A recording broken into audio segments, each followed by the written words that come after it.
প্রথমেই একটি মিক্সিতে বা ব্লেন্ডারে কিছুটা টমেটো কুচি, কিছুটা ধনে পাতা কুচি, সঙ্গে কিছুটা পেঁয়াজ কুচি, আমি এখানে দুটো বড় সাইজের পেঁয়াজ কুচি নিয়েছিলাম, আর অনেকখানি ধনে পাতা কুচি নিয়েছি, সঙ্গে আদা রসুনের কয়েকটা কোয়া নিয়েছি, আর দিয়েছি কয়েকটা হাতে গোনা কাঁচা লঙ্কা। কাঁচা লঙ্কাটা যে যার মতো পরিমাণ বুঝে দেবেন। হ্যালো, আমি রিয়া, চলে এসেছি নতুন আবারও একটি রেসিপি নিয়ে। আজকে আমি বানিয়ে দেখাবো আপনাদের কোরিয়ান্ডার চিকেন।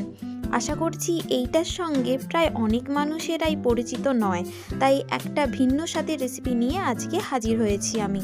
প্রথমেই চিকেনটাকে ভালো করে ধুয়ে স্কোয়ার শেপে কেটে নিয়েছি, তারপরে পরিমাণ মতো দিয়েছি লবণ, সঙ্গে দিয়ে দিলাম সেই করে রাখা পেস্টটা, যেটাতে ছিল ধনেপাতা, পেঁয়াজ কুচি আর কাঁচা লঙ্কা, আদা রসুন বাটা।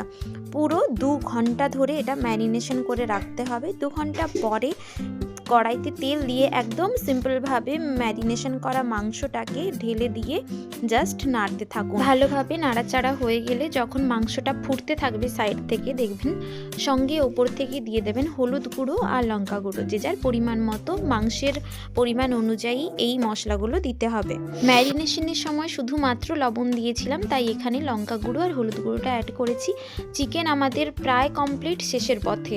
এখানে আরও কিছুটা ধনেপাতা বেটে দিয়ে দিয়েছি, যাতে ওই ফ্লেভারটা ভালোভাবে শেষ পর্যন্ত থাকতে পারে।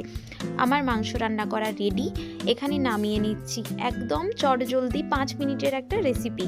হাতে টাইম নিয়ে যদি ম্যারিনেশনটা 2 ঘন্টার জন্য বা 1 ঘন্টার জন্য করে রাখতে পারেন, তাহলে অর্ধেক রান্নাটা ওখানেই কমপ্লিট হয়ে যাবে। যাই হোক, চলুন দেখা হবে আবারও অন্য কোনো ব্লগে। ততক্ষণ সবাই ভালো থাকবেন। রেসিপিটা কেমন লেগেছে অবশ্যই একটি কমেন্ট করে জানিয়ে দেবেন। ভালো লাগলে একটি লাইক করে দেবেন।